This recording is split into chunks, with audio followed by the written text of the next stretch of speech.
देश के प्रधानमंत्री माननीय नरेंद्र मोदी जी ने इस भवन का लोकार्पण किया। 2 साल 7 महीनों के अंदर ये भवन बना। माननीय सदस्यों को नई टेक्नोलॉजी का उपयोग करते हुए पेपरलेस बनाने में ये संसद भवन अपने आप में महत्वपूर्ण है।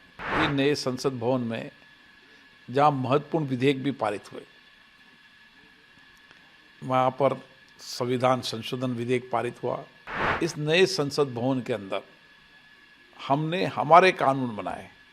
राम मंदिर जिसकी हम वर्षों से मांग कर रहे थे, राम मंदिर निर्माण के बाद यहाँ संकल्प पारित हुआ राम मंदिर निर्माण पर, और इसी के साथ साथ 2047 में भारत कैसा होगा उसके लिए भी यहाँ चर्चा हुई।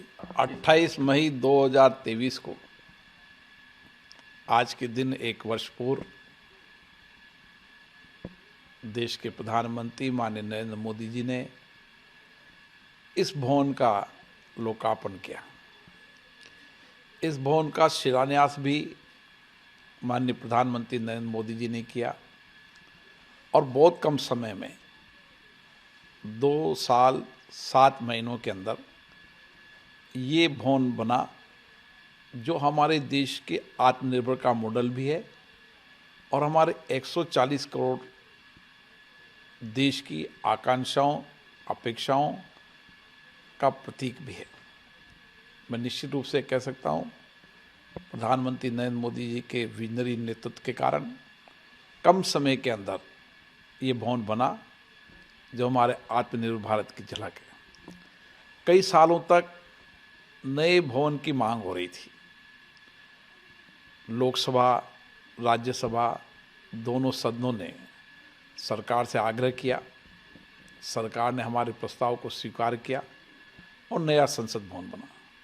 और आज नए संसद भवन जहाँ नई टेक्नोलॉजी और टेक्नोलॉजी के साथ इको फ्रेंडली हम देखते हैं कि बिजली की बचत, पानी का पुनः रिसाइकलिंग, और इसी के साथ साथ माननीय सदस्यों को नई टेक्नोलॉजी का उपयोग करते हुए पेपरलेस बनाने में ये संसद भवन अपने आप में महत्वपूर्ण है। वर्तमान परिप्रेक्ष्य में क्योंकि हमारे नए संसद भवन की आवश्यकताएं थी, पूर्व के कभी माननीय अध्यक्षों ने भी नए संसद भवन के लिए समय समय पर मांग की थी। मैं कह सकता हूं कि ये नए संसद भवन में जहां महत्वपूर्ण विधेयक भी पारित हुए, वहाँ पर संविधान संशोधन विधेयक पारित हुआ, नारी शक्ति वंदन अधिनियम। इन नारी शक्ति वंदन अधिनियम की वर्षों तक मांग हो रही थी।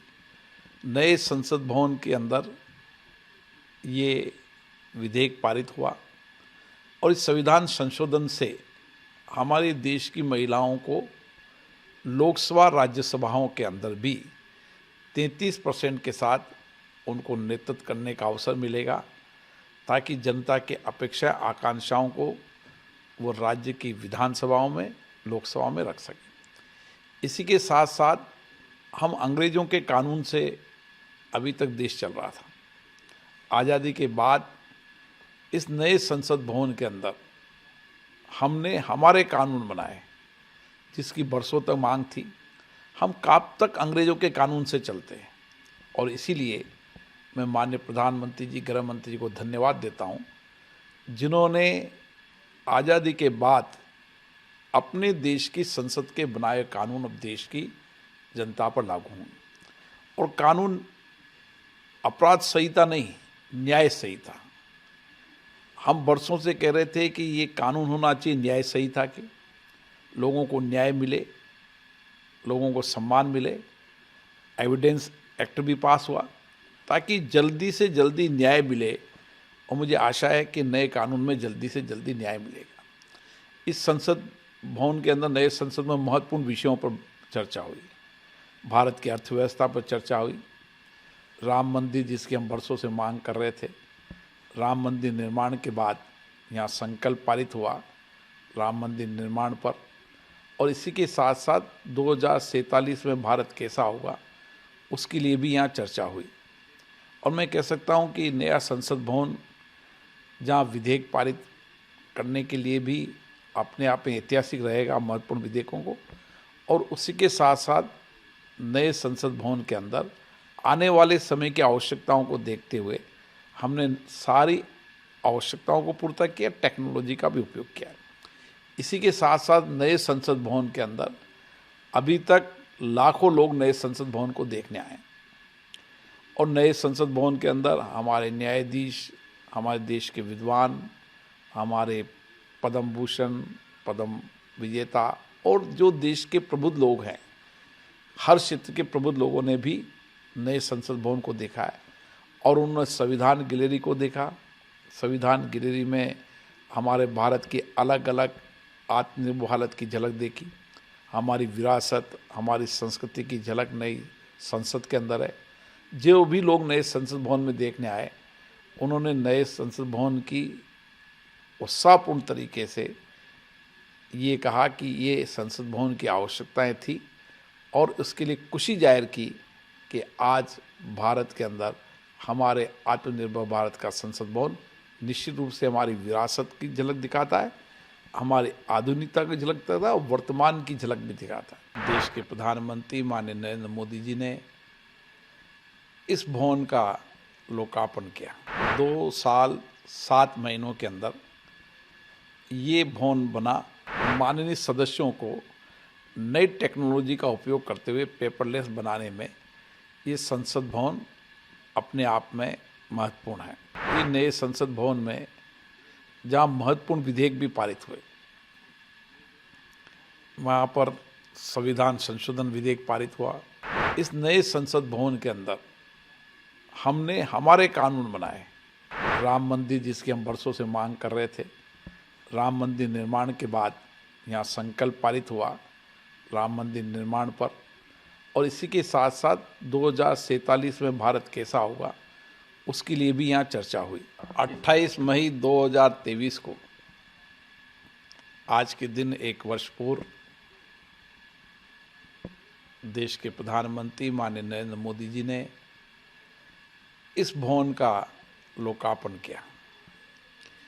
इस भवन का शिलान्यास भी माननीय प्रधानमंत्री नरेंद्र मोदी जी ने किया, और बहुत कम समय में 2 साल 7 महीनों के अंदर ये भवन बना, जो हमारे देश के आत्मनिर्भर का मॉडल भी है, और हमारे 140 करोड़ देश की आकांक्षाओं, अपेक्षाओं का प्रतीक भी है। मैं निश्चित रूप से कह सकता हूँ, प्रधानमंत्री नरेंद्र मोदी जी के विजनरी नेतृत्व के कारण कम समय के अंदर ये भवन बना, जो हमारे आत्मनिर्भर भारत की झलक है। कई सालों तक नए भवन की मांग हो रही थी। लोकसभा, राज्यसभा दोनों सदनों ने सरकार से आग्रह किया, सरकार ने हमारे प्रस्ताव को स्वीकार किया, और नया संसद भवन बना।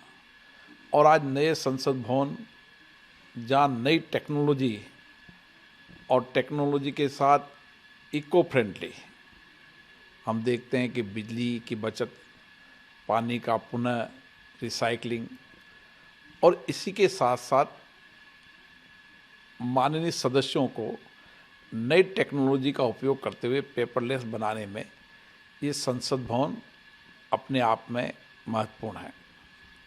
वर्तमान परिप्रेक्ष्य में, क्योंकि हमारे नए संसद भवन की आवश्यकताएं थी, पूर्व के कभी माननीय अध्यक्षों ने भी नए संसद भवन के लिए समय समय पर मांग की थी। मैं कह सकता हूं कि ये नए संसद भवन में जहां महत्वपूर्ण विधेयक भी पारित हुए, वहाँ पर संविधान संशोधन विधेयक पारित हुआ, नारी शक्ति वंदन अधिनियम। इन नारी शक्ति वंदन अधिनियम की वर्षों तक मांग हो रही थी। नए संसद भवन के अंदर ये विधेयक पारित हुआ, और इस संविधान संशोधन से हमारे देश की महिलाओं को लोकसभा, राज्यसभाओं के अंदर भी 33% के साथ उनको नेतृत्व करने का अवसर मिलेगा, ताकि जनता के अपेक्षा, आकांक्षाओं को वो राज्य की विधानसभाओं में, लोकसभा में रख सके। इसी के साथ साथ हम अंग्रेज़ों के कानून से अभी तक देश चल रहा था। आज़ादी के बाद इस नए संसद भवन के अंदर हमने हमारे कानून बनाए, जिसकी बरसों तक मांग थी। हम कब तक अंग्रेज़ों के कानून से चलते हैं, और इसीलिए मैं माननीय प्रधानमंत्री जी, गृह मंत्री जी को धन्यवाद देता हूँ, जिन्होंने आज़ादी के बाद अपने देश की संसद के बनाए कानून अब देश की जनता पर लागू हों। और कानून अपराध संहिता नहीं, न्याय संहिता। हम बरसों से कह रहे थे कि ये कानून होना चाहिए न्याय संहिता के, लोगों को न्याय मिले, लोगों को सम्मान मिले। एविडेंस एक्ट भी पास हुआ ताकि जल्दी से जल्दी न्याय मिले, और मुझे आशा है कि नए कानून में जल्दी से जल्दी न्याय मिलेगा। इस संसद भवन के अंदर, नए संसद में महत्वपूर्ण विषयों पर चर्चा हुई। भारत की अर्थव्यवस्था पर चर्चा हुई, राम मंदिर जिसकी हम बरसों से मांग कर रहे थे, राम मंदिर निर्माण के बाद यहाँ संकल्प पारित हुआ राम मंदिर निर्माण पर, और इसी के साथ साथ 2047 में भारत कैसा होगा उसके लिए भी यहाँ चर्चा हुई। और मैं कह सकता हूँ कि नया संसद भवन जहाँ विधेयक पारित करने के लिए भी अपने आप में ऐतिहासिक रहेगा, महत्वपूर्ण विधेयकों को, और उसी के साथ साथ नए संसद भवन के अंदर आने वाले समय की आवश्यकताओं को देखते हुए हमने सारी आवश्यकताओं को पूरा किया, टेक्नोलॉजी का भी उपयोग किया। इसी के साथ साथ नए संसद भवन के अंदर अभी तक लाखों लोग नए संसद भवन को देखने आए, और नए संसद भवन के अंदर हमारे न्यायाधीश, हमारे देश के विद्वान, हमारे पद्म भूषण, पद्म विजेता और जो देश के प्रबुद्ध लोग हैं, हर क्षेत्र के प्रबुद्ध लोगों ने भी नए संसद भवन को देखा है। और उन्होंने संविधान गैलरी को देखा। संविधान गैलरी में हमारे भारत की अलग अलग आत्मनिर्भर भारत की झलक देखी, हमारी विरासत, हमारी संस्कृति की झलक नई संसद के अंदर है। जो भी लोग नए संसद भवन में देखने आए, उन्होंने नए संसद भवन की उत्साहपूर्ण तरीके से ये कहा कि ये संसद भवन की आवश्यकताएं थी, और उसके लिए खुशी जाहिर की कि आज भारत के अंदर हमारे आत्मनिर्भर भारत का संसद भवन निश्चित रूप से हमारी विरासत की झलक दिखाता है, हमारी आधुनिकता की झलक दिखाता है, और वर्तमान की झलक भी दिखाता है।